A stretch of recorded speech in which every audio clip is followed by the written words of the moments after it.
Senator Donovan. Thank you, Mr. President. Good morning, colleagues, guests, and staff. Please join me for the Pledge of Allegiance. I pledge allegiance to the flag of the United States of America and to the republic for which it stands, one nation under God, indivisible, with liberty and justice for all.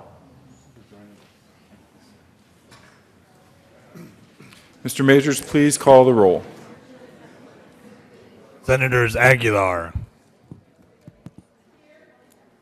Balmer, Baumgardner, Carroll, Cook, Crowder, Donovan,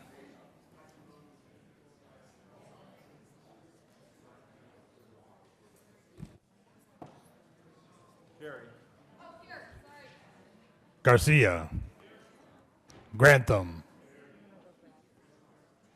Guzman, Heath, Hill,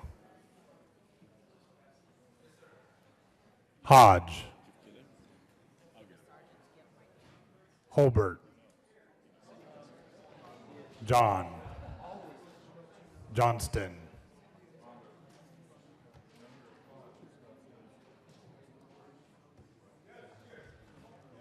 Jones,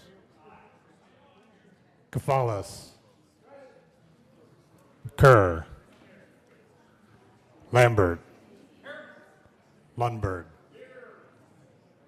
Marble, Martinez Humenic, Merrifield,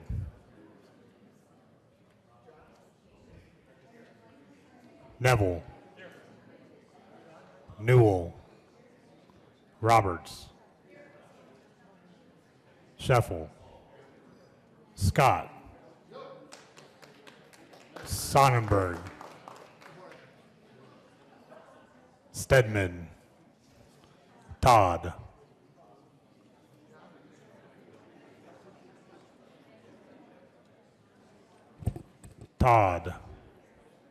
Ulibarri, Woods. Mr. President.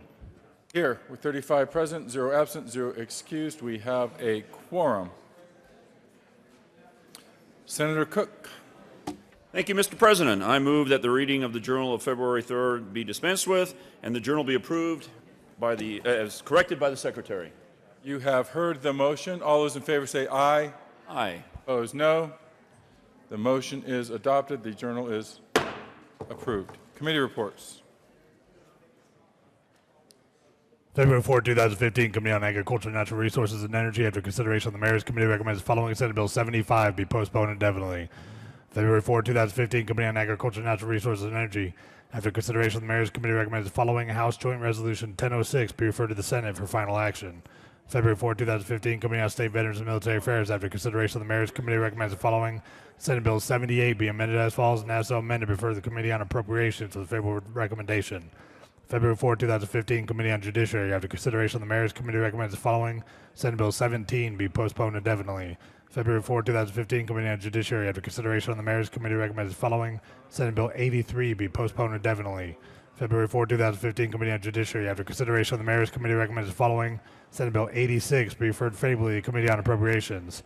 February 4, 2015, Committee on Business, Labor, and Technology. After consideration of the Mayor's Committee recommends the following Senate Bill 106 be referred favorably to the Committee on Finance. February 4, 2015, Committee on Business, Labor, and Technology. After consideration of the Mayor's Committee recommends the following Senate Bill 122 be referred to the Committee of the Whole with a favorable recommendation, with the recommendation be placed on the consent calendar. Senate Services. February 5th, 2015, correctly engrossed, Senate Bill 60, 71, 108, 112, 143, 144, 145, 146, 147, 148, 149, 150, 151, 152, 153, 154, 155, 156, 157, 158, 160, 162, 163, 164, 165, 166, 167, 168, 169, and 170, correctly re-engrossed, Senate Bill 85.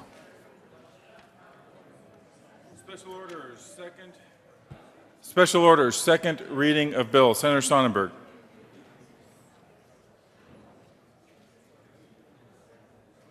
Thank you, Mr. President. I move the Senate resolve itself into Committee of the Whole for purpose of special orders. You have heard the motion. All those in favor say aye. Opposed, no.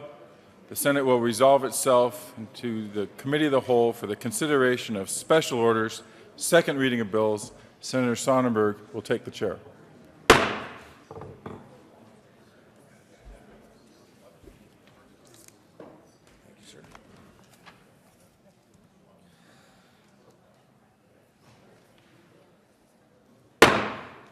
Committee will come to order. The court rule is relaxed. Mr. Majors, would you please read the title of Senate Bill 117? Senate Bill 117 by Senator Lambert and Representative Joshi concerning prohibiting discrimination in public financing of institutions of higher education. Senator Sheffel. Thank you, Mr. Chairman. Colleagues, at the request of the sponsor, we're waiting on an amendment that has not been distributed on this bill, so I'm going to move that Senate Bill 117 lay over to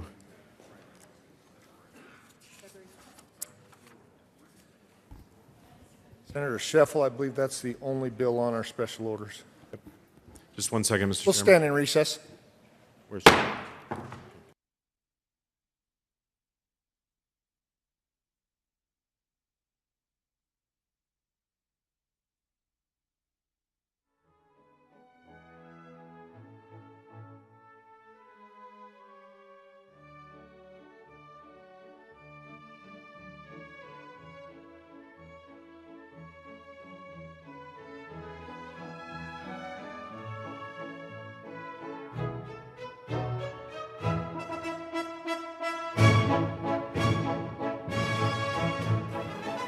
Senate will come back to order. Senate Majority Leader Sheffel.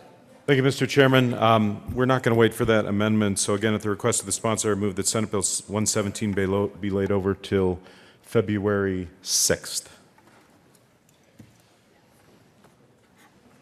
The motion is to lay over Senate Bill 117 till February 5th. Is that what 6th? Till February 6th. All those in favor say aye. All those opposed say no. Ayes have it.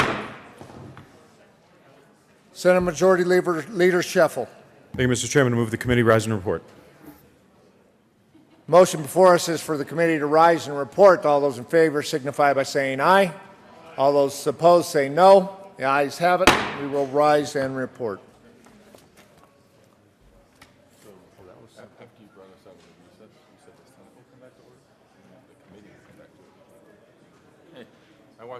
I'm watching the reruns at night.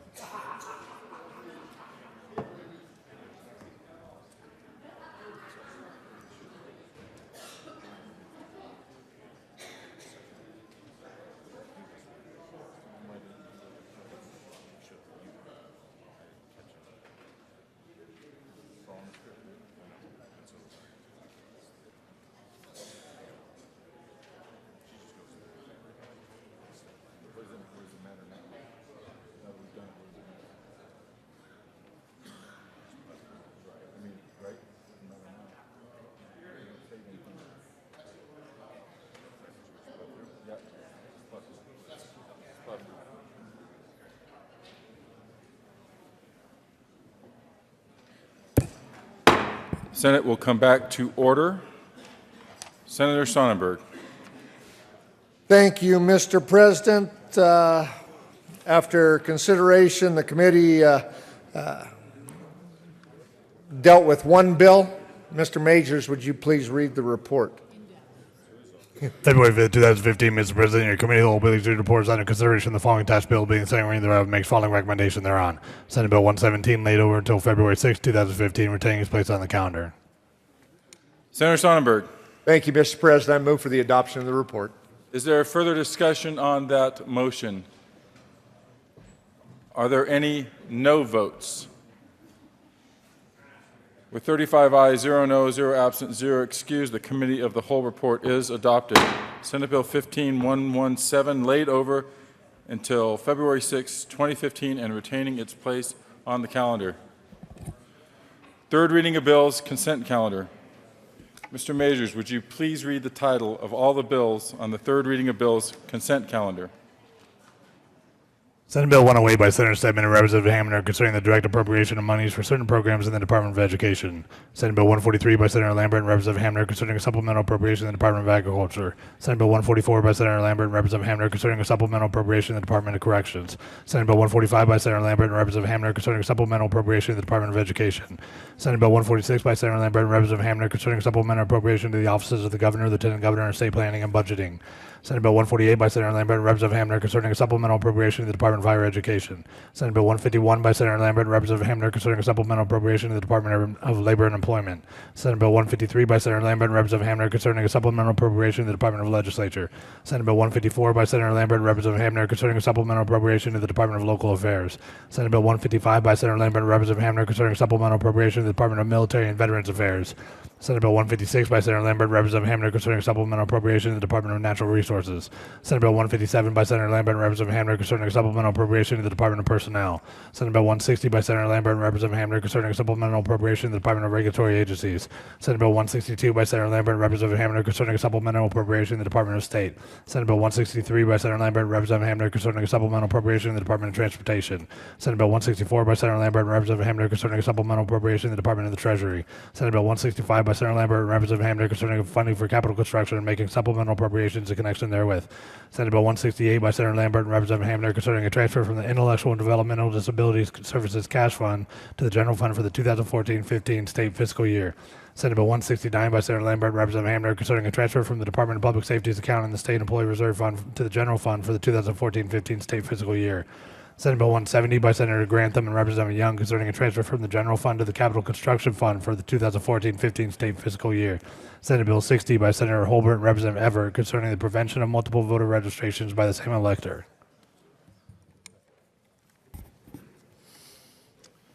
Mr. Majority Leader. Thank you, Mr. President. I move the Senate adopt all the bills listed on the third reading of bills calendar for final passage, consent calendar. Is there any discussion on any of the bills on the third reading of bills consent calendar? Are there any no votes on any of the bills on the third reading of bills consent calendar? With 35 ayes, 0 no, 0 absent, 0 excused, Senate Bill 108 is adopted. Co-sponsors.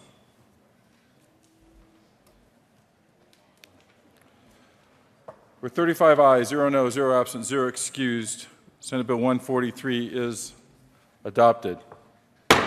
Co-sponsors. With 35 ayes, 0 no, 0 absent, 0 excused, Senate Bill 144 is adopted. Co-sponsors. With 35 ayes, 0 no, 0 absent, 0 excused, Senate Bill 145 is adopted. Co-sponsors. With 35 ayes, 0 no, 0 absent, 0 excused, Senate Bill 146 is adopted. Co-sponsors. With 35 ayes, 0 no, 0 absent, 0 excused, Senate Bill 148 is adopted. Co-sponsors. With 35 ayes, 0 no, 0 absent, 0 excused, Senate Bill 151 is adopted. Co-sponsors. With 35 ayes, 0 no, 0 absent, 0 excused, Senate Bill 153 is adopted. Co-sponsors. With 35 ayes, 0 no, 0 absent, 0 excused, Senate Bill 154 is adopted. Co-sponsors. Please add the President.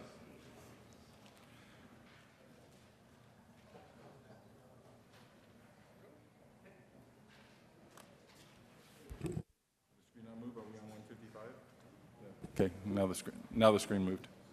With 35 ayes, 0 no, 0 absent, 0 excused, Senate Bill 155 is adopted. Co-sponsors, Senator Crowder. With 35 ayes, 0 no, 0 absent, 0 excused, Senate Bill 156 is adopted. Co-sponsors. With 35 ayes, 0 no, 0 absent, 0 excused, Senate Bill 157 is adopted. Co-sponsors. With 35 ayes, 0 no, 0 absent, 0 excused, Senate Bill 160 is adopted. Co-sponsors. With 35 ayes, 0 noes, 0 absent, 0 excused, Senate Bill 162 is adopted. Co-sponsors. With 35 ayes, 0 noes, 0 absent, 0 excused, Senate Bill 163 is adopted. Co-sponsors. With 35 ayes, 0 noes, 0 absent, 0 excused, Senate Bill 164 is adopted. Co-sponsors. With 35 ayes, 0 noes, 0 absent, 0 excused, Senate Bill 165 is adopted. Co-sponsors. With 35 ayes, 0 noes, 0 absent, 0 excused, Senate Bill 168 is adopted. Co-sponsors. With 35 ayes, 0 noes, 0 absent, 0 excused, Senate Bill 169 is adopted.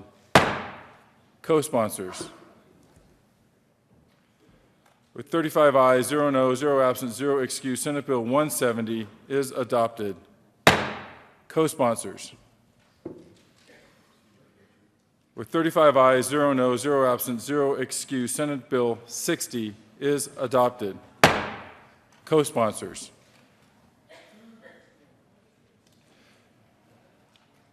It's going to take the House about 3 hours to get through that list.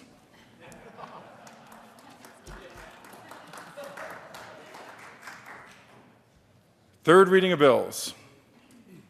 Mr. Majors, would you please read the title of Senate Bill 44? Senate Bill 44 by Senator Scott and Representative Thurlow concerning a reduction in Colorado's renewable energy standard. Senator Scott.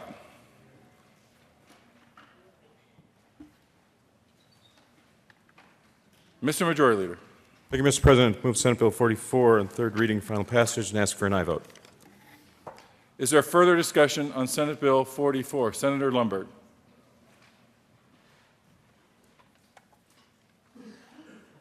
Thank you, Mr. President. I believe it is appropriate that we spend a moment or two considering this before our final vote because it is such an important issue. Senate Bill 44 deals with the renewable energy standard that was forced on all the utilities by previous legislatures, and this bill adjusts that to a small degree, actually, but in the right direction. And the reason I believe it's important is we owe it to the people of Colorado to give them good policies, in this case, that give the utility industry the flexibility to find the very best options for providing electricity for the people of Colorado. And the policy that was put in place puts this high standard of renewable energy as a requirement, which inevitably drives the price of electricity higher and higher. And as was pointed out in second reading, it's those final percentages, from the 15, which this bill establishes as the standard, to the 20%. Those final few percentage points are the ones that are the very most expensive. Now, I have a little bit of knowledge about this sort of thing. It was 20 years ago that I was building my own home designed to run on renewable energy. And my wife and I and our daughter, we live in that home today. I'm very grateful that the sun is shining today because it will help provide the energy we need. And so I'm a fan of renewables, but I'm also an educated fan of renewables. I know what works, and I know a good deal of what doesn't work, and I know how much it costs. Now, you may hear some advertisements for putting solar systems on your home and how they talk about how you can save money. It is true, you as an individual homeowner can, but that's because somebody else is paying most of the bill. I don't know what the tax subsidies and mandates are today in 2015, but I know I looked at this a few years ago and discovered at that point in time, literally 75% of the cost for those renewables were being underwritten through either mandates required through Xcel Energy and the other utilities or from tax subsidies that those providers of those Systems gave. And the cost to the individual homeowner was less, but that's because we, the people, are paying the rest of the bill. And that's what the current renewable energy standard is doing as well. It's driving the cost of electricity higher and higher and higher, and at the expense of the economic vitality of the people of Colorado, at the expense of coal miners on the western slope, at the expense of not just your individual utility bill, but when you buy products that have been produced by industry here in Colorado, that higher cost in electricity is reflected in the higher cost that is paid there. This drains the economic vitality from every segment of our society. We don't see it because it's kind of behind the scenes, but as those costs climb higher and higher, everyone has less and less ability to participate in other, to go out to eat, to fill their gas tank with fuel, to buy that new house, to provide the clothes for their kids. All of this is eroded by this renewable energy standard that's in place today. Senate Bill 44 is a bill that goes the right direction. It puts it more in concert with what is good economic policy for the people of Colorado.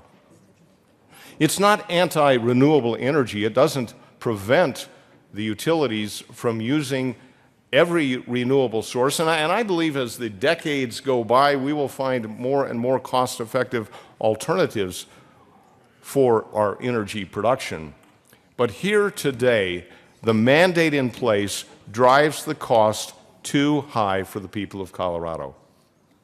Senate Bill 44 is a very common sense, cost-effective way to address this problem. I urge the adoption of this bill. Senator Baumgardner. Thank you, Mr. President. And I am in support of Senate Bill 44 for some reasons that I'll discuss here within the next 10 minutes. It was before mentioned by my colleague that there are people out there that, like himself, install renewable energy, which is great for those individuals, and everybody has that right to do that and should be thanked for their contribution. But it was never mandated by the government that they do that. When we mandated that renewables, electric co-ops had to use renewables, we took the flexibility away from those companies and increased the cost to mainly rural Colorado, to those co-ops. When we mandate that you increase that price, there's nothing else they can do but pass that on to the consumers. When they mandate that you have to change from coal to natural gas or wind or solar or some other form of energy, that puts people out of work. People in northwest Colorado, which the 3 largest coal mines in the state are in that region, that put people out of work. Because when those renewable energy pieces are put in place, that takes away from that other industry. And that was the coal industry. That put people out of jobs. We didn't seem to be concerned about how they were going to pay their energy increase costs because, you know what, they didn't have a job. And it just didn't affect just the people at the coal mines. It affected all the other entities, the trucking industry, all the businesses. When these mandates went through, when I would visit towns throughout that region, they'd say, our businesses are going down. They're faltering because these people that used to come in and spend the money, and those were good paying jobs. Those coal jobs were good paying jobs. And businesses went down. The economy went down. People were turning to me asking what was happening, and I said, well, it's because of the legislation that we passed. Not necessarily we, but as the legislature passed. I've stood down here and I've said before, we need, for the amount of people that are coming into this state, we need every type of energy that's out there. Whether it's coal or gas or wind or solar or that one that still seems to linger by the wayside as a renewable, hydroelectric. We need all those types of energy for the amount of people moving into this state. And we should let the industry drive itself. We as legislators shouldn't be picking winners and losers, and that's what we've done. What this bill does is gives a little more flexibility to those rural Colorado entities that's going to cut down on the cost and help those families that are struggling in those rural areas. Again, I'll ask for a yes vote on Senate Bill 44. It makes perfect sense to leave this to the companies. They have already done it. They had already started it. They would eventually got to where it worked for them. So again, I ask for a yes vote on Senate Bill 44. Senator Neville. Thank you, Mr. President. The two senators that went before me did a very good job laying out some of the issues we have. I just want to renote that prior to renewable energy standards being adopted, and those were very small standards compared to what we face right now, we had the lowest energy cost in the western United States. Since renewable energy standards, and also with the adoption of Senate Bill 252, which is going to pile some more costs on that as it's brought into place, we have the highest, our second highest energy rates in the western United States. The only group that is higher than us, the only state, happens to be California, which has even more severe renewable energy standards. This is not my quote, but this is a quote from Cindy Schonaut, who's the director of the Colorado Office of Consumer Counsel. Clean energy is expensive. We've certainly learned that. And then the analyst William Yateman of the Competitive Enterprise Institute, free market think tank, said, Xcel customers must gird, and this is the front range, Xcel customers must gird for higher fuel costs even in the shift to natural gas. Changes in Xcel's fuel costs are passed directly to the customers, independent of base rates. And Yateman had said that Xcel's natural gas fuel costs in Colorado are about twice as high per unit of power compared to using coal. The Western Slope, as my other two colleagues have pointed out, offered a lot of job opportunity for people. When the government, and in particular when this body picks winners and losers, we all tend to lose.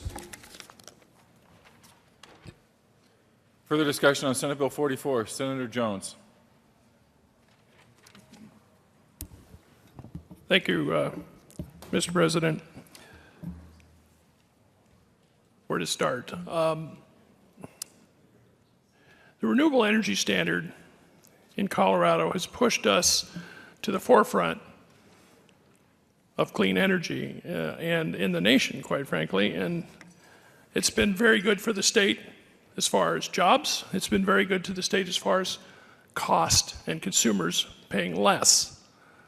Facts are stubborn things. The fact is, in Colorado, there are 22,000 clean tech jobs, according to the Denver Metro Chamber of Commerce's most recent 2014 Energy Cluster Report. The jobs brought in $78,000 a year, and the payroll estimated at $1.7 billion.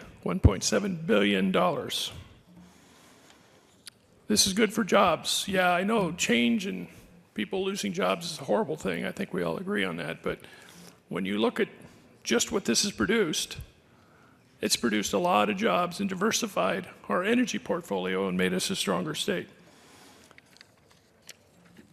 There's been some comments about cost and how this drives up cost. Let's be clear. Wind energy has saved XL Electric customers $40 million since 2009. Wind is cheaper.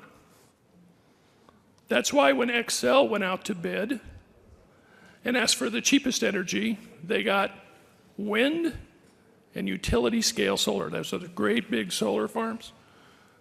I'm not talking about rooftop, I'm talking about the San Luis Valley great big solar farm. Those were the cheapest resources they could buy. Times have changed.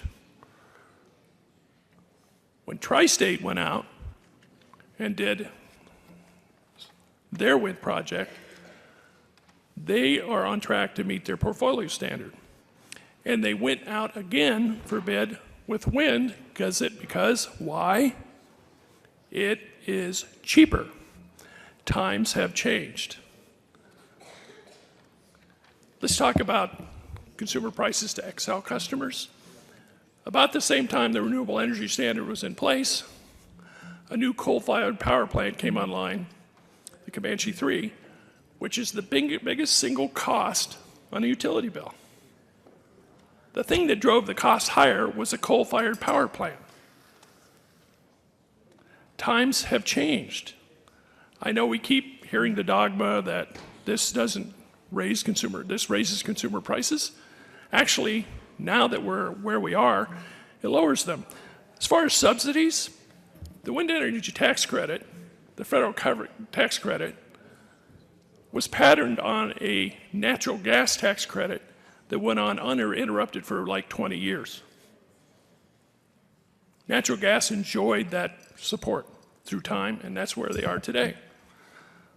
So when you go online and look at subsidies, you'll find that oil has the biggest subsidies. Coal and gas, natural gas, has the second highest, and renewables are the lowest. So the bottom line, though, here, folks, the bottom line is it is cheaper to buy wind these days, much cheaper. And utility scale solar has dropped in price so much that it is competitive. It's still more expensive on your rooftop, but not in these large fields.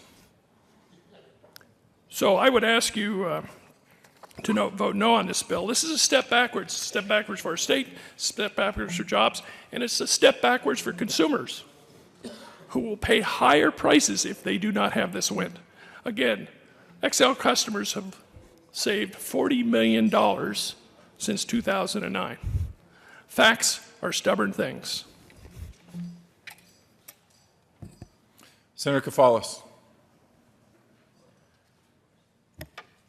Thank you, Mr. President. I'd just like to share some information with folks from the City of Fort Collins 2013 Energy Policy Update. The overriding message here is that we can have low rates and high reliability and lead in energy efficiency. Fort Collins has something called the Solar Power Purchase Program, SP3. This was rolled out in September 2013. SP3 will add over 4 megawatts of locally installed solar by June of 2015. This will nearly triple the amount of solar within the community. Renewable energy comprised 5.2% of total electricity in 2013, but will grow substantially next year because Platte River Power Authority executed an agreement to purchase an additional 60 megawatts of capacity from a wind farm to be constructed in eastern Colorado by the end of 2014. That's additional 60 megawatts of capacity. And then on the matter of rates, because we've heard a lot about how renewables sometimes contribute to the cost of electricity, in the city of Fort Collins, as of July 2013, the Fort Collins typical residential customer bills were in the lowest 14% of 54 Colorado utilities, reporting to the Colorado Association of Municipal Utilities. Now, of course, we have a municipal utility, but I think this points out or illustrates the fact that if you do this in a thoughtful manner, and you also combine it with demand-side management or energy efficiency, you can get low rates, you can get reliability, and ultimately you can get more clean and sustainable renewable energy on the grid. Thank you. Is there further discussion on Senate Bill 44? Senator Lundberg. Thank you, Mr. President. I feel compelled to come up for the second opportunity that we're given on third reading because I've heard some things that I believe need correction. And first, let's just deal with the basic point of Senate Bill 44 does not prevent a utility from engaging in any renewable energy source at all. Not at all. This does not force the utilities to do anything. It allows them to choose the very best options. Senate Bill 44 does not prevent the use of renewable energy sources. And if there is a source that is truly more cost-effective, I'm certain they will take it. I'm certain they will take it. Senate Bill 44 takes the state mandate that demands they buy renewable energy or develop renewable energy sources that are not cost effective. That's what the mandate is all about. It, by common sense definition, is a cost driver, drives up the cost for the people of Colorado. Now, when I hear things about wind is less expensive, I've got news for you. It's only a marginal energy source. I remember touring the Western Area Power Authority's control system, which is up in my district in Loveland, a few years ago, and even back then, they were telling us that we were on the bleeding edge of the amount of wind energy we could manage, or they could manage. This is the system that administration that manages the system for our utilities in the western United States, several states. And when wind comes and goes, it creates a real stress on the system. You cannot rely on that intermittent power source for very much, and you always have to have immediate backup sources of power available. So wind is not a standalone power source at all, and its cost effectiveness is very questionable. Solar, same thing. Little bit less because it may not, well, actually it can stop on a dime. A big cloud comes over and it's gone. At least 90% of its capacity is gone. And then it's guaranteed to not be there during the night.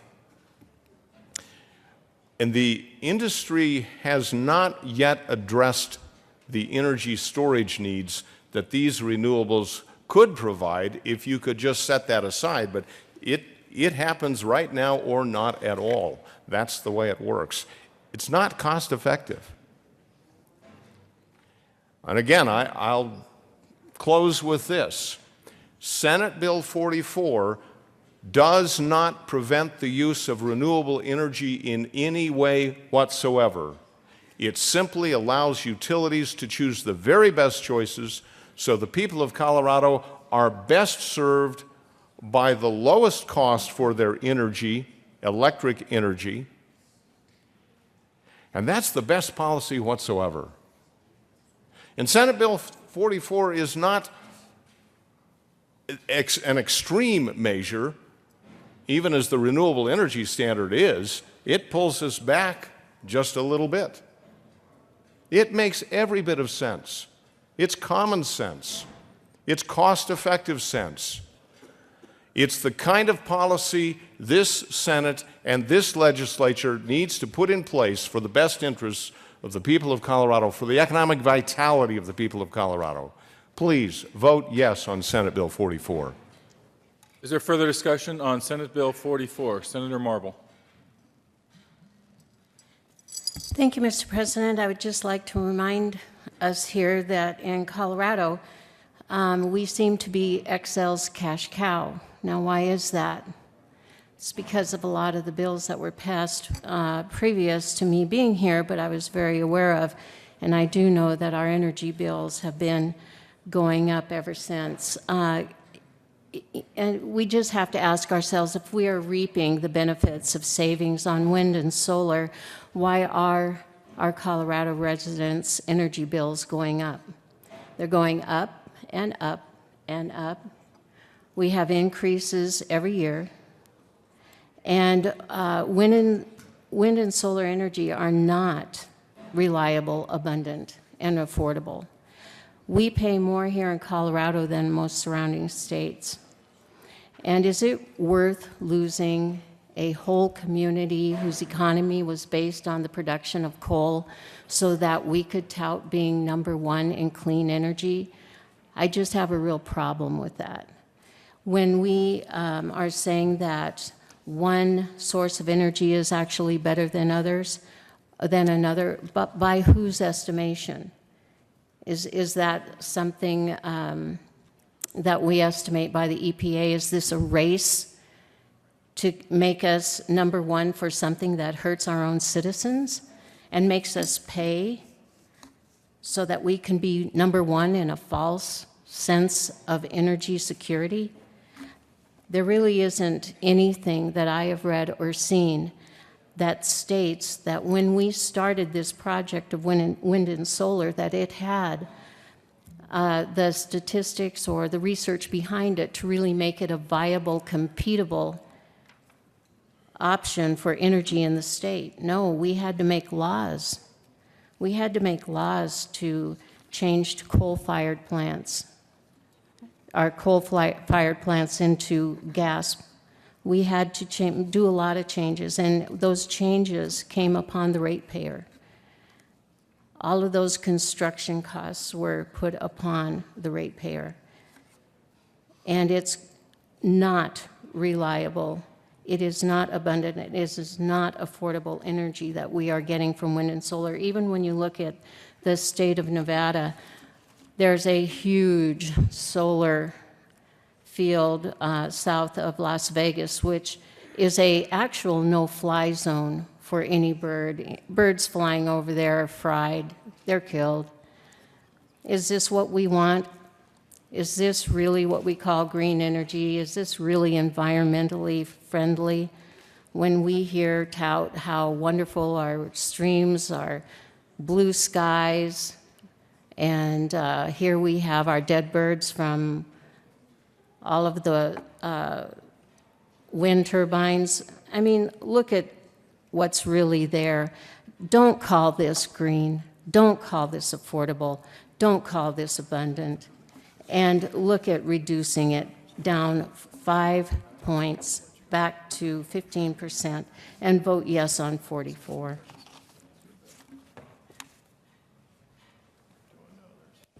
Further discussion on Senate Bill 44. Senator Carroll. Thank you, Mr. President. Well, members, I do think Senate Bill 44 is an extreme bill. Taking us from 30% to 15% halves. It launches us backwards on the goals for renewable energy in the state in Excel territory from 30% to 15%. This is moving us back truly decades in the state of Colorado. That's not a small adjustment. That's not a modest adjustment. It guts it by half. The concern I have, there's been an argument asserted up here that you don't need a mandate, that because it is in fact so cost effective these days, and that buyers such as Excel and Tri-State in fact are making market-based decisions to purchase large-scale wind and solar because it does make economic sense, so therefore we don't need a mandate.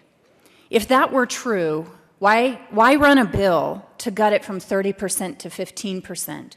If you fundamentally oppose the idea of a mandate as a launch or a trigger for advancing renewable energy in the state, why not reduce it to 0? because it's still buying into the fundamental assumption of a mandate, just at a different number. So the bill as written still has mandates on both Xcel territory and on rural electrics. And if the argument is you don't need a mandate, this bill still does a mandate. It just basically launches us backwards by 50% in the Xcel territory and by about a quarter in the rural electrics. Back when we were going through the recession, Colorado suffered a lot, and we're still trying to pull ourselves out of this. But even at the worst of it, we actually saw that Colorado was weathering the recession in relative terms better than many, in fact, most other states around the country. And when you dug into the numbers about why we were weathering the recession better than other countries, no small part of that was a renewable energy and a clean tech and a clean energy economy in this state. By setting the yardstick forward thinking and progressing forward about our energy mix, which was broader and broader, not only did it soften the volatility and expand the strength of our energy portfolio, but it was economically beneficial, not just because it softened out the price volatility points that fossil fuels have, but it attracted aggressive new businesses coming to the Colorado with significant new jobs.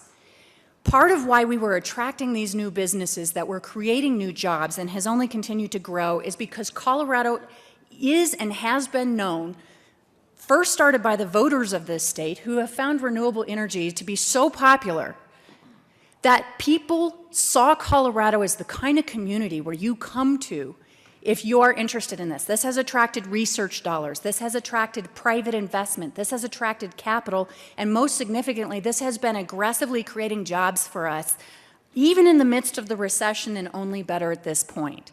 So not only does this take us backwards from one mandate to a different mandate, and in no scenario is there still an argument that that's the even free market, but it means that it accentuates the higher price volatility points in people's bill and all of the reputation and goodwill we had acquired across the country and across the world as a real leader in renewable energy and job growth in this area.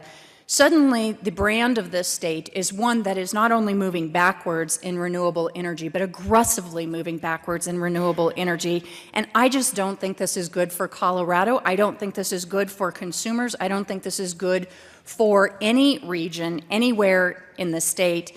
And as a result, would respectfully ask for a no vote. Is there further discussion? Senator Scott. Thank you, Mr. President. Colleagues, thank you very much for the debate on Senate Bill 44. It's very much appreciated, so we can see both sides of the argument. My concern is that we're still not talking about the real issue. The issue here is not renewables. It is not the fact that Colorado hasn't done something to lead the nation. It's not about the fact that we've created some jobs doing so. It's not about any of those things. What it is about is the fact if we push the envelope based on the data that's provided worldwide, that it creates a vacuum which hurts jobs and hurts ratepayers. We only have to look to the state of California to see what's happened in the state of California. Just to give you a quick short list of companies that have moved jobs out of California because of these problems: Intel, Adobe, Toyota, Abraxas, LegalZoom.com, Northrop Grumman, Red Barn, Structured Products, Ammonox, Dytek, Edwards Life Sciences, Facebook, one of our favorites, and Rockwell Collins. Those are companies that have moved from the state of California because they can't afford the costs anymore. That's what we're trying to avoid in the state of Colorado. Do we want something like that to happen here? Do we want companies in Colorado to say, wow, our energy costs are so high that we're moving on? We'll see you. We're going to Texas. We're going to Oklahoma. We're in a business here, a business of creating jobs and revenue for the people of the state of Colorado. That's what we do. So we're in competition with Texas, New York, Louisiana, many other states. to keep companies coming here, to create jobs. Now, I'm sure some folks could come up here and say, wow, we've done a great job. Yes, we've done a great job apparently on the Front Range of Colorado. But west of the Continental Divide is a whole nother world. A whole nother world. Empty businesses, empty homes, foreclosures at all-time highs, bankruptcies at all-time highs. I don't see that on the Front Range of Colorado. I'm missing something here. I'm missing something. Again, this is not about renewables. It's about whether we're pushing the envelope too far and do we need to correct that policy so we don't make a mistake. We can learn from our friends. We can learn from our folks in California. We can learn from countries around the world, like Canada, who are having serious, serious difficulties right now in Ontario with rates going through the roof. European countries are having much difficulty with the renewable standards they placed upon themselves, and they're starting to roll them back for exactly the reasons I'm talking about. Now, somebody said to me yesterday, they said, well, Senator Scott, there's no, I mean, you're out of your mind. This is absolutely crazy stuff. All you have to do, it's just common sense. It's business. If you drive a pickup truck with a brand new set of tires for 2 years, 5 years, and the tires start to wear out, you got to replace them, right? It's no different with solar panels. If you go 15, 20 years, guess what? You get to replace them. Therein lies part of the problem. Power plants wear out. We got to replace them. There's cost involved.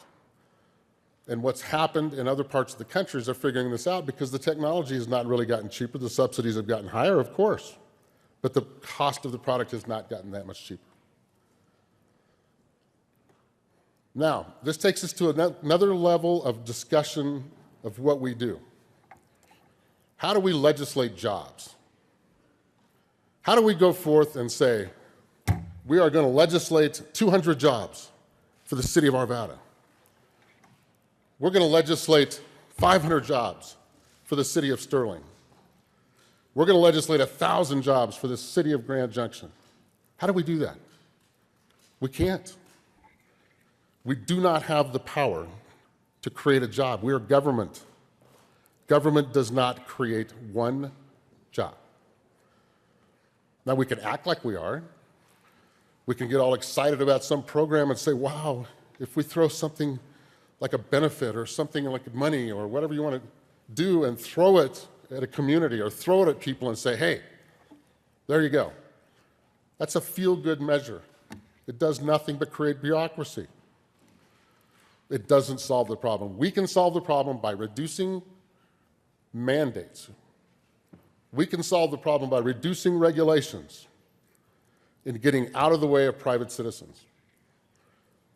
People in rural counties do not want a hand out. They want a hand up. Let's keep that in mind as we go forward. I would really appreciate your report on SB 44 because it's a vote for jobs for rural Colorado. Thank you very much. Senator Crowder. Thank you, Mr. President. I stand in support of 1544. There's been a lot of discussion on this, and it's all been very valuable. I would just remind us what our job here is. We're here to represent constituents. And the constituents say right now that the source of their power source is just too high. What we have is a situation where we need to listen to the people in Colorado on this. It's not, we all want clean air, clean water, and we think we can get there with a little bit of latitude on this. But I think in the meantime, we need to realize this is about people in the state of Colorado. This should not be about an agenda. We all have the same agenda, and that's we want a clean environment. And I think with this, we will head in that direction. But I do believe that there is some relief needed for the people of the state of Colorado on this, and I urge a vote of 1544 in the affirmative. Thank you. Is there further discussion on Senate Bill 44? Seeing none, are there any no votes on Senate Bill 44? Minority Leader Carroll, Senator Heath, Senator Kafalis, Senator Aguilar, Senator Stedman, Senator Jones, Senator Ulibarri, Senator John, Senator Kerr, Senator Newell, Senator Guzman, Senator Johnston, Senator Donovan, Senator Garcia, Senator Merrifield, Senator Todd, Senator Hodge,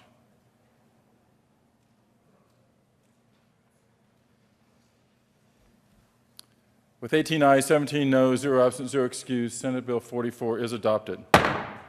Co-sponsors.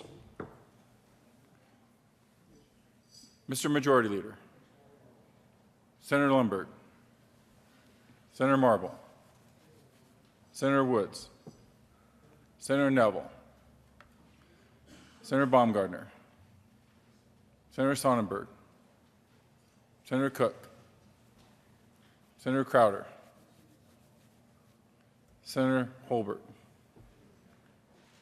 Senator Lambert, Senator Grantham. Said the President.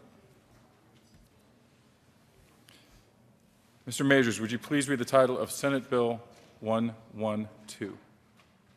Senate Bill 112 by Senator Stedman and Representative Rankin concerning the transfer of monies from the general fund to the Building Regulation Fund. Senator Stedman. Thank you, Mr. President. I move Senate Bill 112 on third reading and final passage. Is there further discussion on Senate Bill 112? Are there any no votes? Senator Sonnenberg. With 34 ayes, 1 no, 0 absent, 0 excused, Senate Bill 112 is adopted. Co-sponsors. Mr. Majors, would you please read the title of Senate Bill 147? Senate Bill 147 by Senator Lambert and Representative Hamner concerning a supplemental appropriation in the Department of Healthcare Policy and Financing. Senator Lambert. Thank you, Mr. President. I move Senate Bill 147 on third reading and final passage. Is there further discussion on Senate Bill 147? Seeing none, are there any no votes? Senator Marble, Senator Sonnenberg, Senator Baumgardner, Senator Lundberg, Senator Balmer,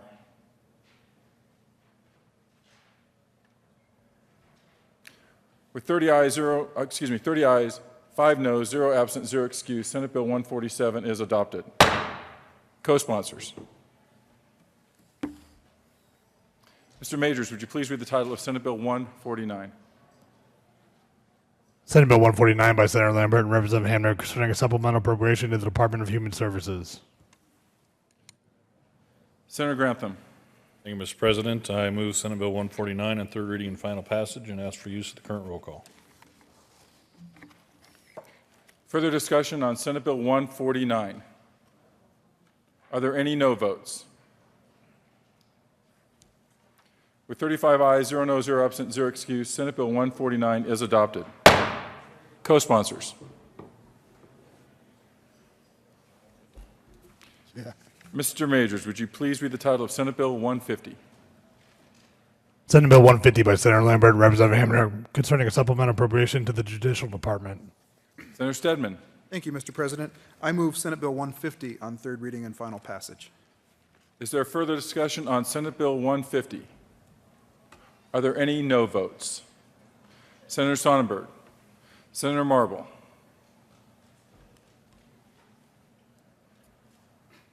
with 33 ayes, 2 noes, 0 absent, 0 excused, Senate Bill 150 is adopted. Co-sponsors. Mr. Majors, would you please read the title of Senate Bill 152?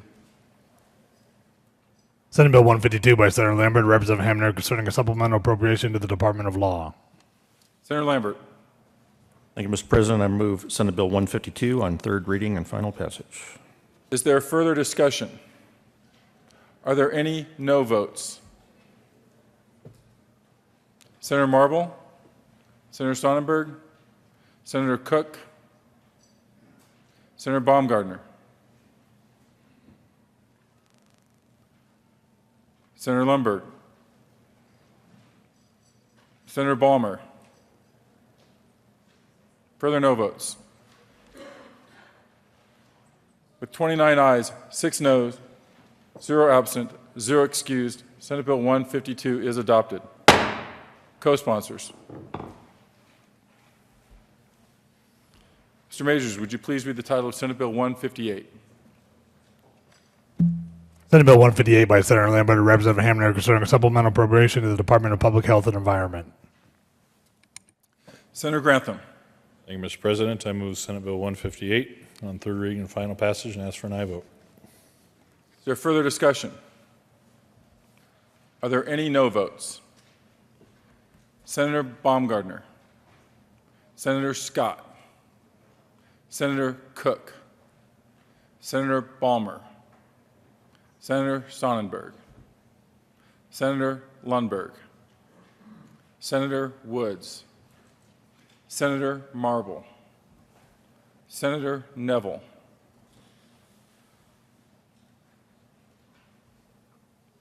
with 26 ayes, 26 ayes, 9 noes, 0 absent, 0 excused. Senate Bill 158 is adopted. Co-sponsors.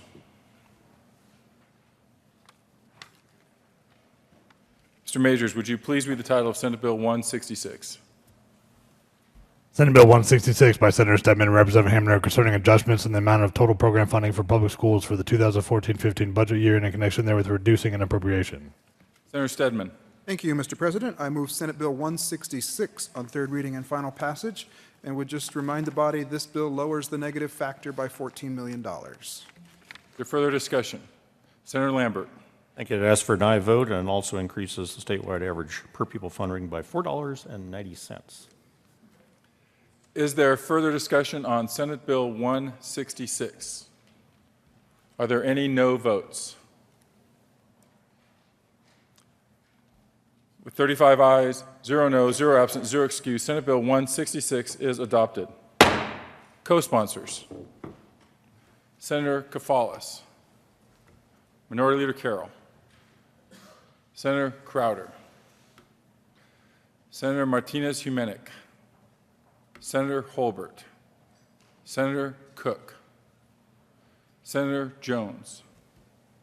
Senator Donovan. Senator Heath.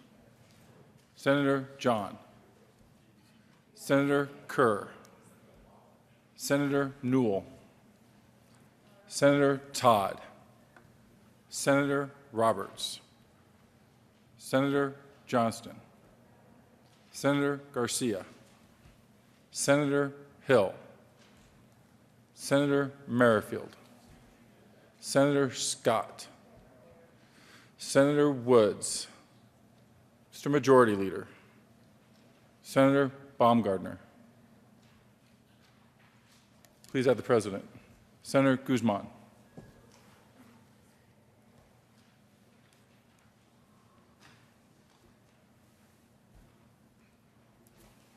Mr. Majors, would you please read the title of Senate Bill 167? Senate Bill 167 by Senator Stedman and Representative Rankin concerning a modification of the monies available to certain departments for the 2014-15 fiscal year for programs that the General Assembly funded in 2014 from state monies collected in connection with the legal marijuana industry. Senator Stedman. Thank you, Mr. President. I move Senate Bill 167 on third reading and final passage, and there's nothing particularly compelling I can say about the bill, but I'll still ask for an aye vote. Senate Bill 167 will be laid over until May 15th. Senator Lambert. Well, it seemed to work last time, so I'll ask for an aye vote also. Is there further discussion on this compelling issue? Further discussion on Senate Bill 167? Are there any no votes? With 35 ayes, 0 noes, 0 absent, 0 excused, Senate Bill 167 is adopted. No sponsors. That's what I said. Co-sponsors. Mr. Majors, would you please read the title of Senate Bill 71? Senate Bill 71 by Senators John and Hill and Representatives McCain and Landgraf concerning the ability of a pharmacist to substitute an interchangeable biological product for a prescribed biological product when certain conditions are satisfied. Senator John. Thank you, Mr. President. I move Senate Bill 71 on third reading, final passage, and ask for an aye vote. Further discussion. Senator Hill. Thank you, Mr. President. Colleagues, I just want to say how much I appreciate all the good discussion we had around this. Really enjoyed working with my fellow co-sponsor, and I think we came to a great place here in moving Colorado forward, and ask for your support. Further discussion on Senate Bill 71. Are there any no votes? With Senator Stedman. With 34 ayes, 1 no, 0 absent, 0 excused, Senate Bill 71 is adopted. Co-sponsors.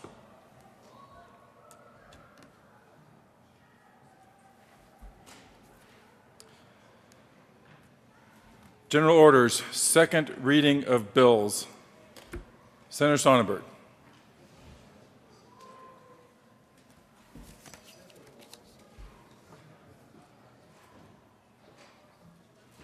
Thank you, Mr. President. I move the Senate resolve itself into Committee of the Whole for purpose of general orders, second reading of bills. You have heard the motion. All those in favor say aye. Opposed, no. The Senate will resolve itself into the Committee of the Whole for the consideration of general orders, second reading of bills. Senator Sonnenberg will take the chair. Did I say Sonnenberg?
The committee will come to order. The Colt rule is relaxed. Mr. Majors, please read the title of Senate Bill 159. Senate Bill 159 by Senator Lambert and Representative Hamner concerning a supplemental appropriation to the Department of Public Safety. Senator Lambert. Thank you, Mr. Chair. I move Senate Bill 159. This is the supplemental for the Department of Public Safety. What this does right now is it's a net increase of $2.2 million to cover an increase in child abuse investigation costs. There's a decrease to funds to reflect the closure of a community corrections therapeutic community center in Pueblo, and there's also additional costs for the state toxicology labs in Pueblo and Arvada.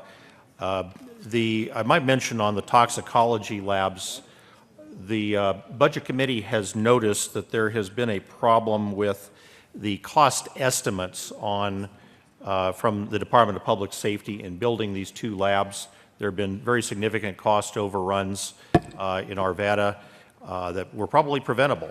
They hired advanced teams, a contractor, to estimate the costs in advance, and both of them were insufficient investigations or cost estimates. In Pueblo, as you might recall, they bought a building on the campus of Colorado State University Pueblo, actually bought it. We're going to modify it and found out that the whole building was insufficient to meet their HVAC requirements. So as a solution, we had to knock down the entire building, pay for a new building, and so it's really, I think, with some more advanced planning for our infrastructure, we probably could have avoided some of these costs. Unfortunately, that's where we are now, and we're having to fix the problem. I'd ask for an aye vote on Senate Bill 159. There is an amendment on the desk. Mr. Majors, please read the amendment J004, please. Amendment J004, Senate Bill 159 by Senator Merrifield, amend printed bill page 27, line 8, in the item and subtotal column, strike 9,799,940 and substitute stricken language 9,799,940. And in Senator the cash funds column. Thanks, Mr. Chair. This amendment will add $369,323. I move Amendment 4.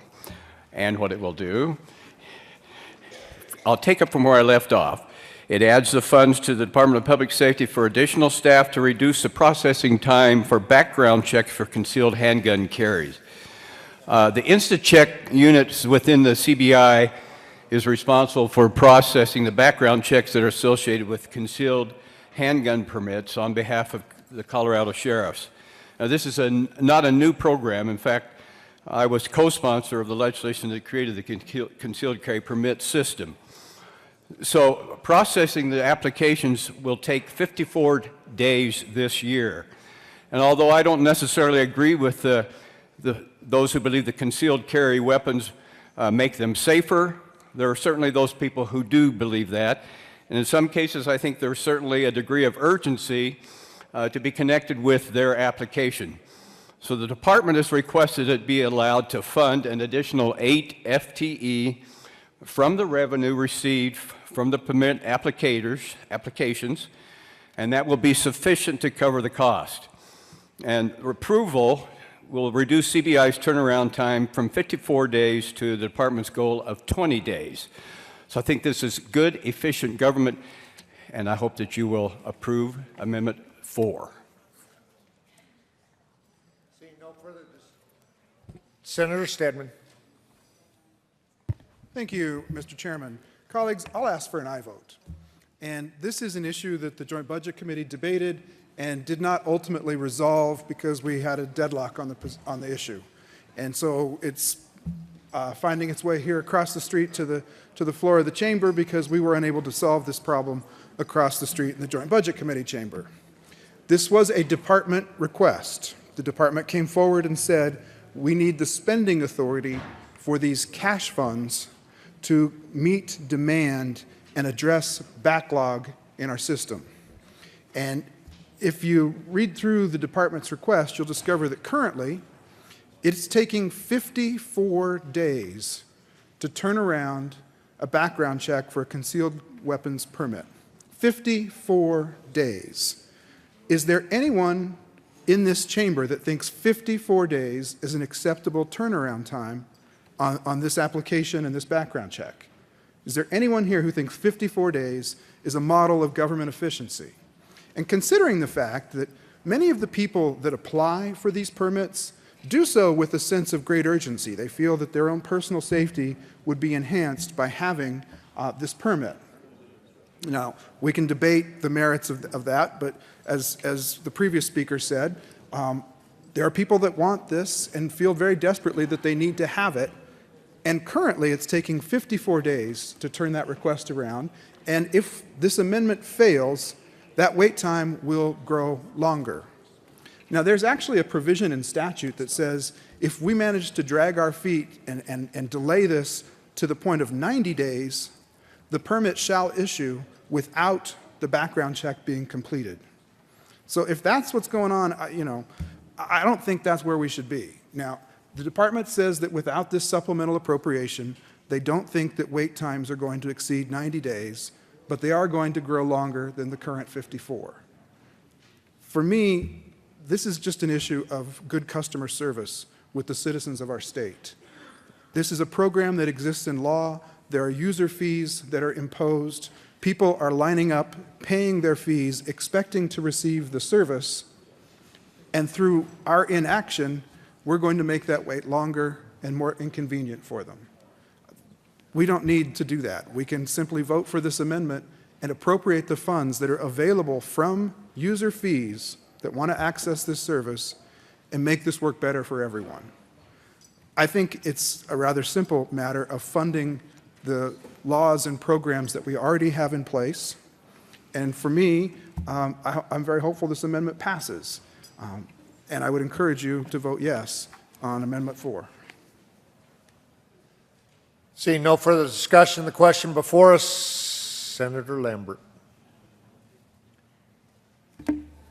Thank you. I do have one question for the amendment sponsor here. I think when we originally saw this, there were several FTE involved. I think it was about 9 FTE, something like that.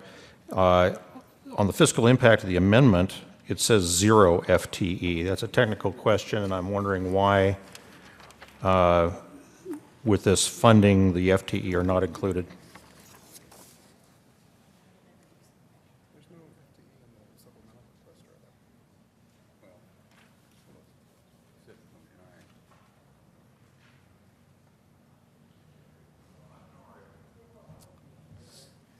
Senator Lambert. Thank you. Seeing no reply from the bill sponsor, I think this is an incorrect fiscal note.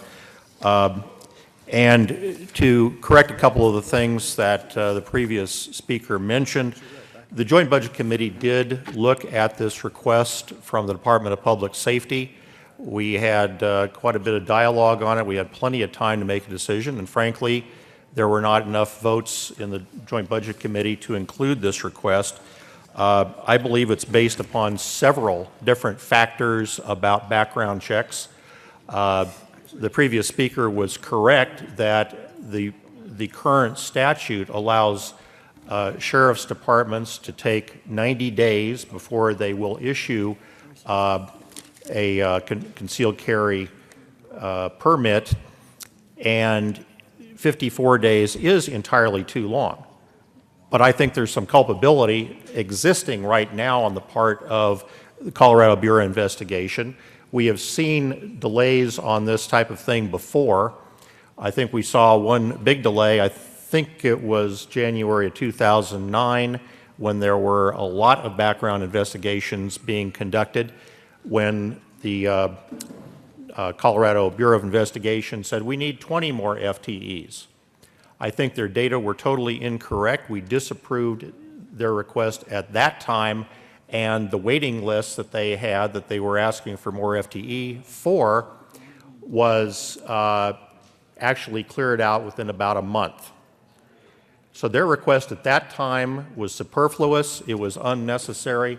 I believe their request at this time is superfluous and unnecessary, and this whole waiting list could be driven down to 1 day if we adopted the type of background checks we do in other states, which is an FBI background check, which could include all the state data that we have now, and it can be done on the phone. I'd ask for a no vote on Amendment L004. Senator Stedman. Thank you, Mr. Chairman. I want to speak just to the FTE issue and the questions that were raised. You know, I have the supplemental write-up that our JBC staff prepared for us, and you know, in the little box in the top, it doesn't show FTE, but in the narrative, it says they're requesting this to hire 7.9 FTE. The JBC staff prepared this amendment based upon approval of the request. So I'm not certain, you know, why that shows up the way it does, but this was, you know, prepared by our staff to approve the request that we did receive from the Department of Public Safety. And I know somebody may have some more information about this as well. Senator Holbert. Thank you, Mr. Chair. Members, I ask you to communicate with your county sheriffs, understand what the delays might be in your county, and also, if you're concerned about this, also ask about the existing provision in statute to issue a concealed carry permit in an emergency situation. If that applicant feels that there's an imminent threat, they can make a request to their sheriff department for expeditious turnaround on that. I'm not sure what the criteria are, but this is not a one-size-fits-all scenario. The sheriffs do have the ability to meet the needs of people who can demonstrate an immediate need for that, and ask for no vote on the amendment. Senator Merrifield. Thank you, Mr. Chair. Well, currently the department has the authority to hire the FTE, and this would just give them the funds to hire the FTE. So once again, asking an approval to do what they have the legal right to do. Is Senator Lambert. Thank you, Mr. Chair. You know, getting back to the length of the waiting list, again, I suggested a couple of ideas that we should have looked for the last several years about using an FBI background check.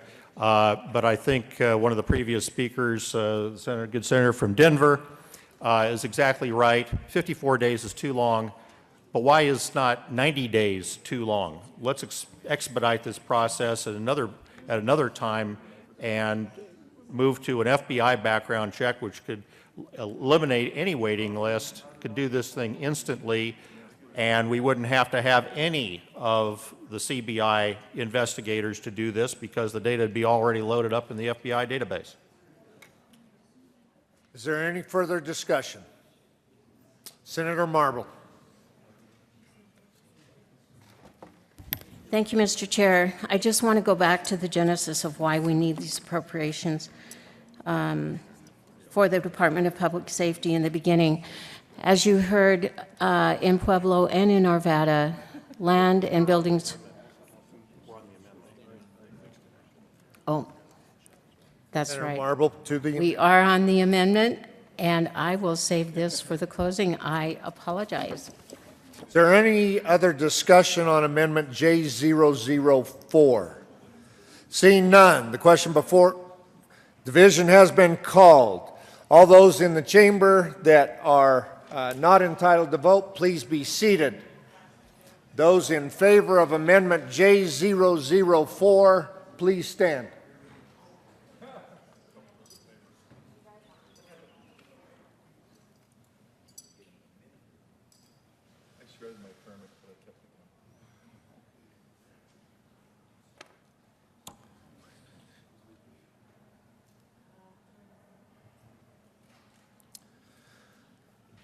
Please be seated.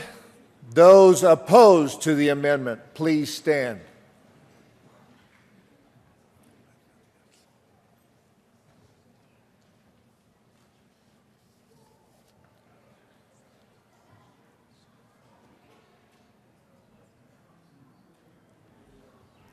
The amendment is lost.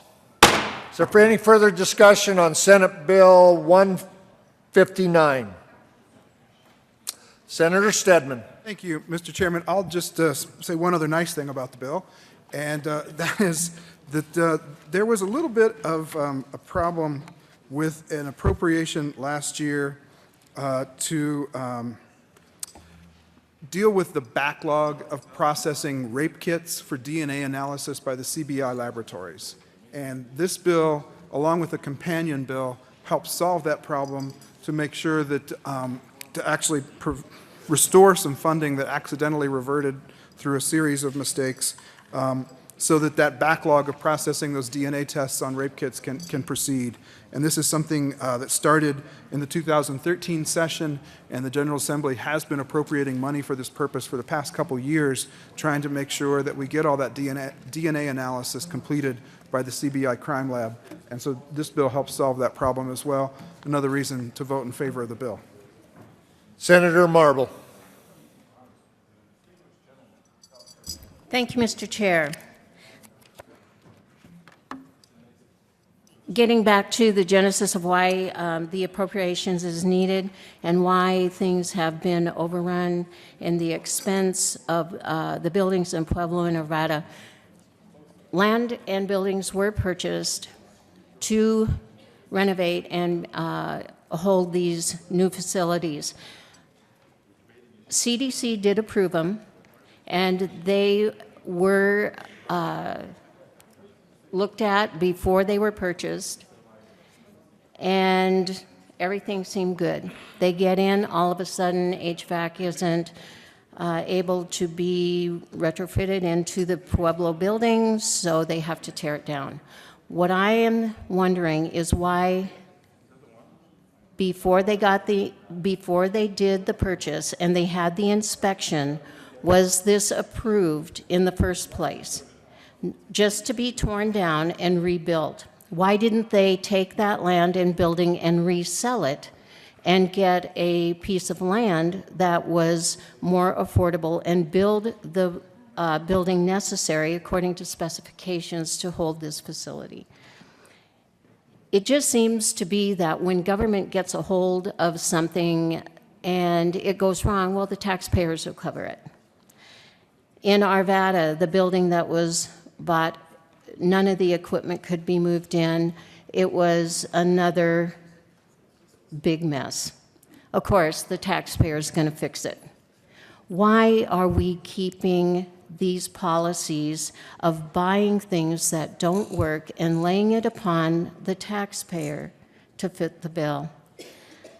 I can't see justification in giving somebody money when the whole beginning of the process was flawed. The taxpayers don't appreciate this. I don't appreciate it, and I don't think any of you appreciate it. How many more buildings are going to be bought under this same premise? They knew it was flawed, but they buy it anyway. I want you to really think about the way that the process of government is working and know that, hey, we have these appropriations, it's going over. Well, why? It's flawed government.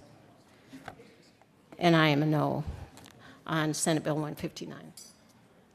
Any other discussion on Senate Bill 159? Senator Lambert. Thank you, Mr. Chair, and I do have a partial answer from a good senator from Fort Collins. I don't think we can actually sell the land where the new Pueblo lab is. Some background on that, I'd been to the old Pueblo lab, and it was a mess. It had to be replaced. Even, I think we got to the point where we had criminal evidence where they were processing it in the basement of the lab, and they had a problem with like infestations of mice and rats in the laboratory. So it was not something that we could sustain for very long. But the move to the new facility was a property that they thought that could work, located on the Colorado State University at Pueblo. Unfortunately, we cannot sell that land. At least CBI can't sell it because they're sort of in a tenant unit on an existing state property, so we can't really sell the land. But the senator's points are very valid.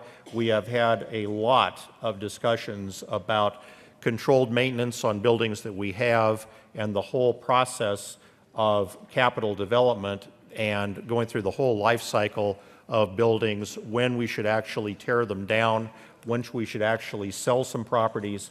And frankly, members, the state legislature has been deficient about watching our properties.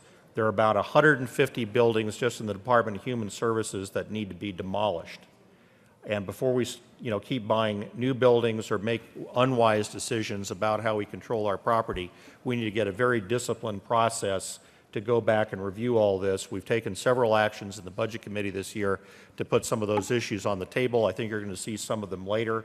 There's cooperation between CDC, the state architect, now JTC, the Joint Budget Committee and Legislative Council staff, I think I mentioned the state architect, to move into a new era of how we go about funding these. We've got some good ideas, which you'll see later. But on this bill, this is already sort of a sunk cost that we're trying to recover from. So I would ask an aye vote on the bill. Also, the senator from Denver mentioned that we did have an administrative problem that concerned the House Bill 13-1002, the spending from that. That was the testing evidence of sexual assault. That did happen in a different bill, but I just mentioned for the legislature's information that we just passed that bill on thirds on the consent calendar and didn't have a chance to talk about it. So thanks to the senator from Denver for bringing that point up. We're moving ahead to actually use that money in the new lab to get the whole system back on track. So I'd ask for an aye vote on the bill. Seeing no further discussion, the question before us is the adoption of Senate Bill 159. All those in favor, please signify by saying aye. Aye. All those opposed say no.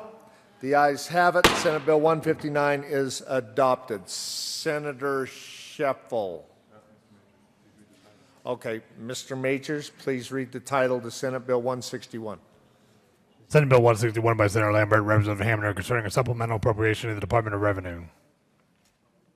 Senate Majority Leader Scheffel. Thank you, Mr. Chairman. I move that Senate Bill 161 lay over to February 12th. Question before us is to lay over Senate Bill 161. All those in favor signify by saying aye. Aye. All those opposed say no. Senate Bill 161 is indeed laid over. Senator Scheffel.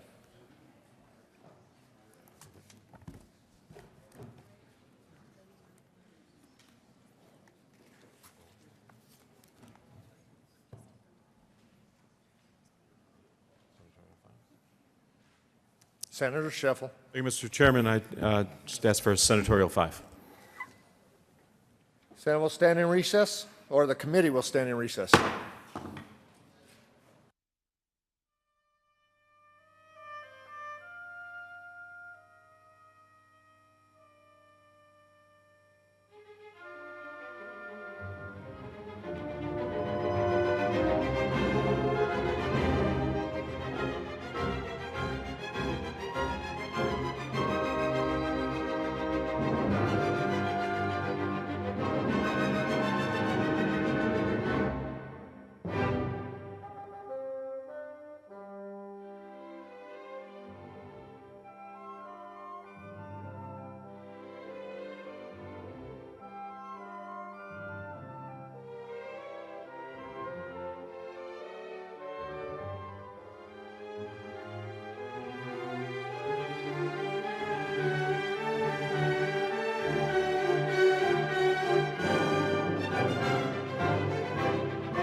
Committee will come back to order. Senate Majority Leader Scheffel.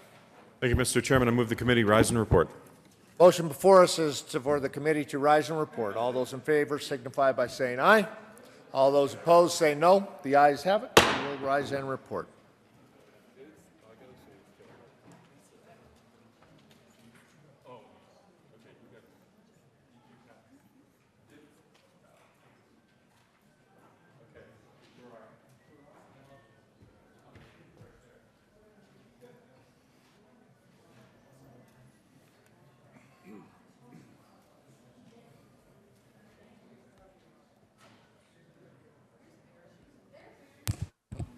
Senate will come back to order.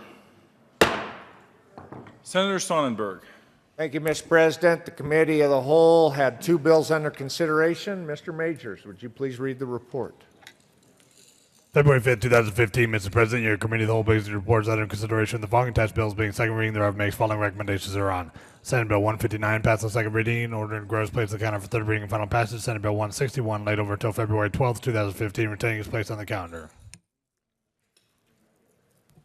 Senator Sonnenberg. Thank you, Mr. President. I move for the adoption of the report. Is there further discussion? Senator, there is an amendment. Mr. Majors, would you please read the title of the amendment? Amendment 1 to Senate Bill 159. Senator Merrifield moved to amend the report of the committee of the whole. Show the following Merrifield floor amendment J.004 to Senate Bill Senator Merrifield. 159. Thank you, Mr. President. I move Amendment 1 to the Committee of the Whole report for Senate Bill 159. Further discussion? Senator Merrifield. Thank you, Mr. President. Colleagues, I just would encourage you to rethink this particular motion. We don't think any of us want to encourage more red tape or government inefficiency. And frankly, no one will benefit from delaying the process for those who apply for a concealed carry permit to receive it. We catch those who shouldn't be doing it. We catch the bad guys quicker. We let law-abiding citizens get their permit, which to them isn't a very urgent issue. We get that to them as quickly as possible. It doesn't cost us anything. It's covered by the cost of the permit, and basically it's good government. So I hope you would vote yes for Amendment 1. Further discussion? Mr. Majority Leader. Thank you, Mr. President. I move a call of the Senate. A call of the Senate has been moved. It has been sustained. Sergeants, would you please secure the doors, retrieve the senators, and we shall ring the chimes. Mr. Majors, please call the roll. Senators Aguilar, Balmer, Baumgartner, Carroll, Cook, Crowder, Donovan, Garcia, Grantham, Guzman, Heath, Hill, Hodge. Mr. Majority Leader. Thank you, Mr. President. I move the call be raised. The call will be raised. All those in favor say aye. Opposed, no. The call is raised. Further discussion on the Committee of the Whole amendment. Senator Lambert. Thank you, members. I'd ask for a no vote on the Cow Amendment 001. I really don't think this is necessary. As a matter of fact, the accuracy rate of the rejection of the denials of these background checks is pretty staggering. If CBI were a little bit more accurate in doing these, we wouldn't have had to go through the appeal process and use more state time to reverse their denials. The process is inefficient, but I don't think the department should be rewarded by another 7.9 FTE, which wasn't in the original request, but it amounts to 7.9 FTE to have more people in an inefficient system. I'd ask for a no vote on the count. Is there further discussion on the Committee of the Whole Amendment 1? Senator Johnston. Thank you, Mr. President. I wasn't going to rise to speak to this, but I can't not say something. I know sometimes we do things for theater in this building. Sometimes I think they really matter. I just want people to be clear they understand what actually happens in this process. So right now, law-abiding citizen walks into a state agency to be able to get a concealed carry permit. Law-abiding citizen pays a $52 fee to the state of Colorado to help process their application in an expeditious way, because law-abiding citizen wants to have the right to carry a concealed weapon. What is proposed by this bill is that $52 is sitting across the street. It's about $369,000 that we have currently in our possession, fees paid by taxpayers of Colorado to provide a service to them to make this service go efficiently. And we are going to intentionally leave that $369,000 across the street and not spend it so that we make it more difficult for law-abiding citizens to get access to guns legally. That's what we're doing. And the response to that is, well, you know, if we want to fix that, what we should do is just do a totally different law for background checks. That is like saying the JBC is going to run a proposal that says, you know what we've decided? We've decided to defund every voting place in the state of Colorado. Yeah, it might be a lot harder to vote, but if you want to fix it, what you ought to do is just let everyone vote by the internet. It'd be cheap and it could happen just like that. And we're going to refuse to fund any voting booth in the state until you just do internet voting, because that would save us a bunch of money. That would intentionally violate and enforce obstacles from the constitutional right to voting. What we're doing here is intentionally creating obstacles to the constitutional right to get access to a gun. As a gun owner, I find that offensive. I think if what we're after is saying the state ought to work effectively to help people that are doing this the right way get access to guns that they have the right to carry, then why wouldn't we use the state dollars they have paid, these taxpayers have paid for us to provide the public service, to actually provide them that public service?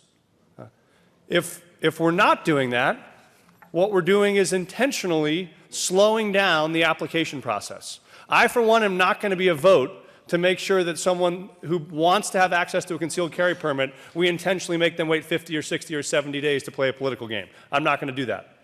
I don't want to be the one that gets the phone call when we find out that someone who believes that they have a former spouse who is domestically violent and they're afraid for their life, while they're on the 56 wait list, then gets killed or injured by that abusive spouse. That's the game we're playing right now. I'm not interested in that game. I'm interested in saying let's provide adequate public services appropriately and efficiently with the dollars taxpayers have invested. And if you support that, I think it should be a yes vote on this Cal amendment.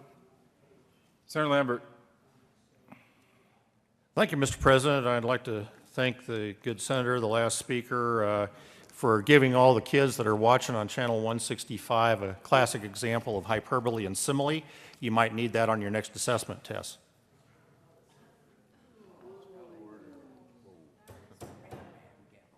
Senator Lumberg. Thank you, Mr. President. There were a couple of particulars I think do need to be addressed, one of which is to defend yourself in your own home with a firearm does not require the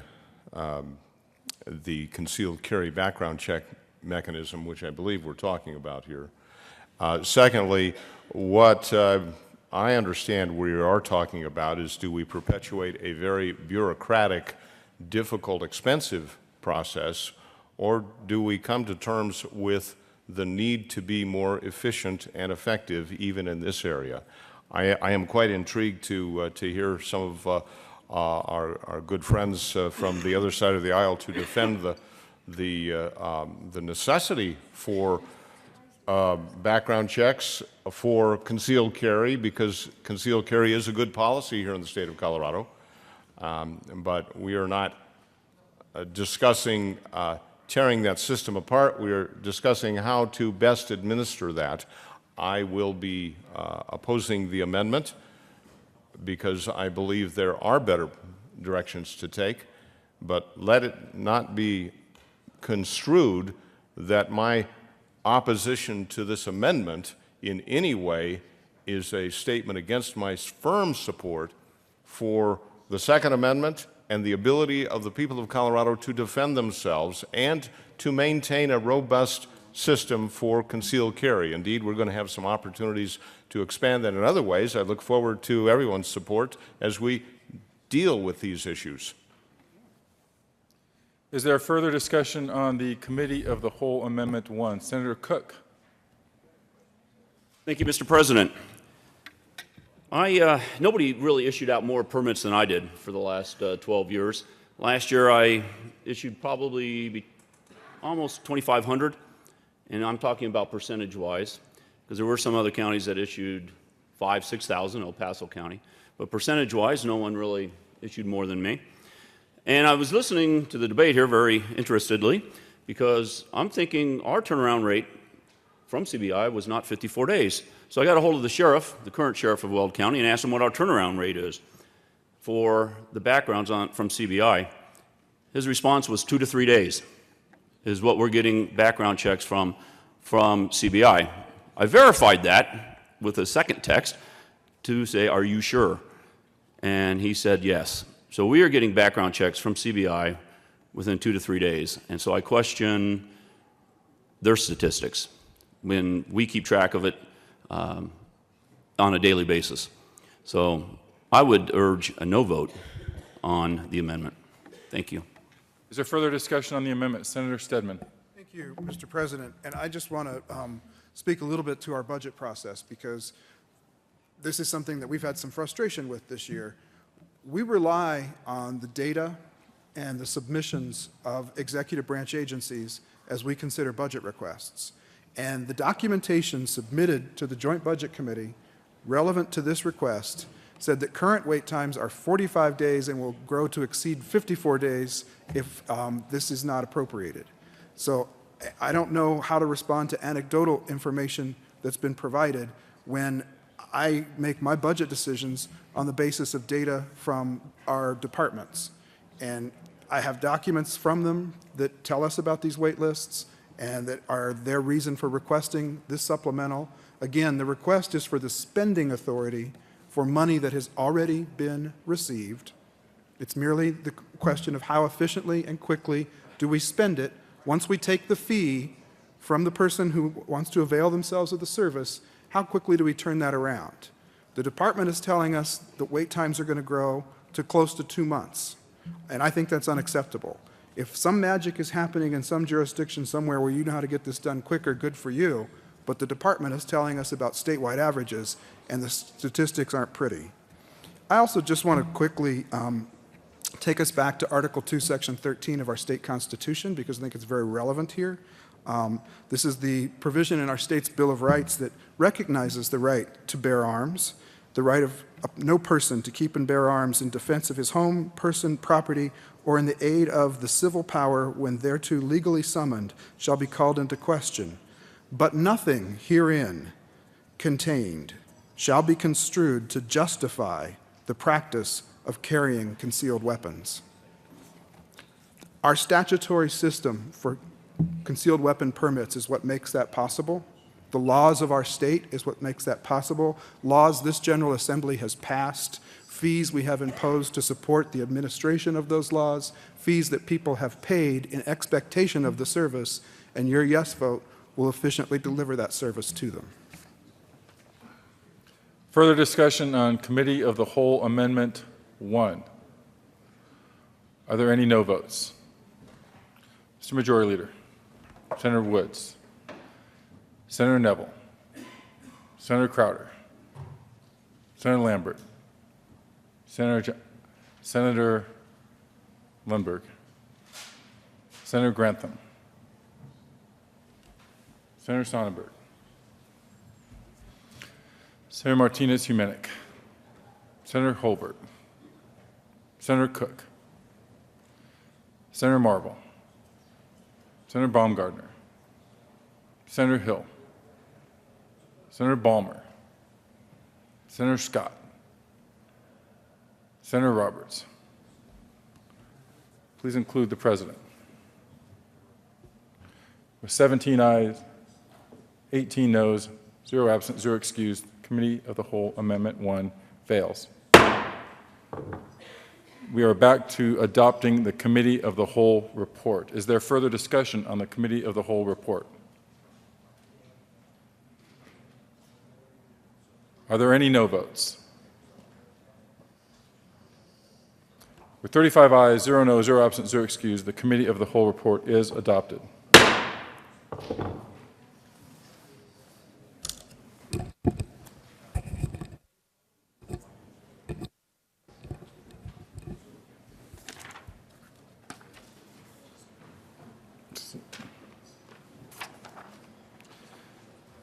Senate Bill 15-159 passed on second reading and ordered engrossed and placed on the calendar for third reading and final passage. Senate Bill 161 laid over until February 12th and retaining its place on the calendar. Consideration of governor's appointments consent calendar. Mr. Majors, would you please read the appointments? Member of the Board of Commissioners of Veterans Community Living Centers for a term expiring July 1st, 2018, Karen Ellen Kowalski, PhD, RN, NEABC, ANEF, FAAN of Larkspur, Colorado, a veteran appointed.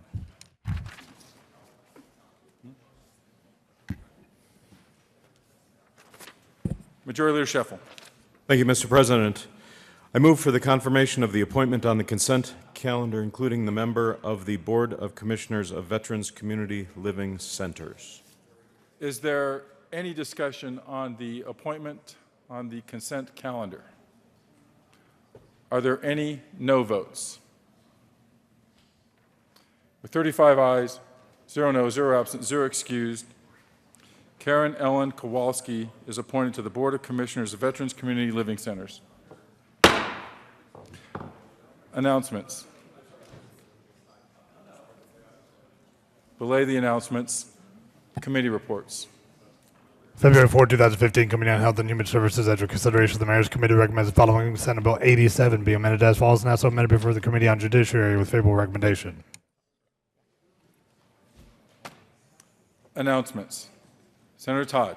Thank you, Mr. President. And I asked to be excused for tomorrow. I've spoken with the Majority Leader and the Minority Leader, and wish you all a happy weekend. Thank you. Senator Todd will be excused. Senator Martinez-Humenick. Thank you. I just wanted to remind everybody that you should have today the Advocate for Your Heart Day flyer, which is tomorrow. So I would like to encourage everyone, gentlemen in the chamber, if you would wear something with red on it.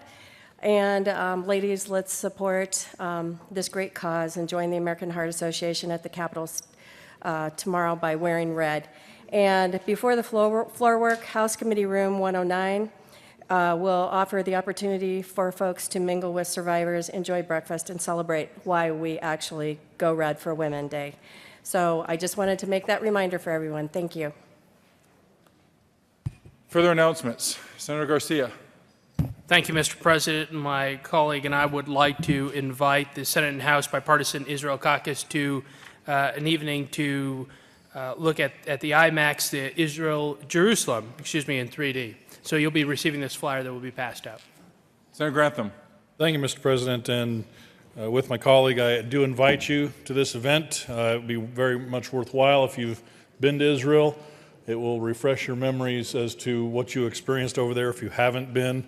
It will be a great experience for you at the IMAX to learn just a little bit more about this country and what it's about. So please come and join us there on Monday. Further announcements. Senator Marble.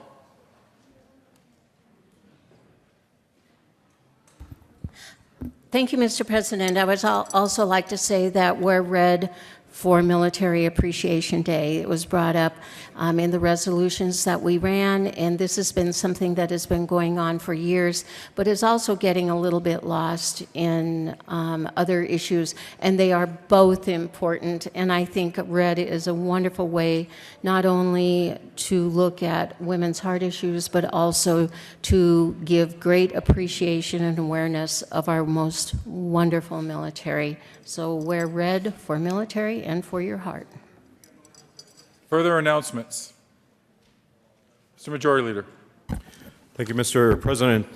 Colleagues, just a couple of items in Senate Health and Human Services Committee this afternoon. Senate Bill 136 by Senator Hill will not be heard.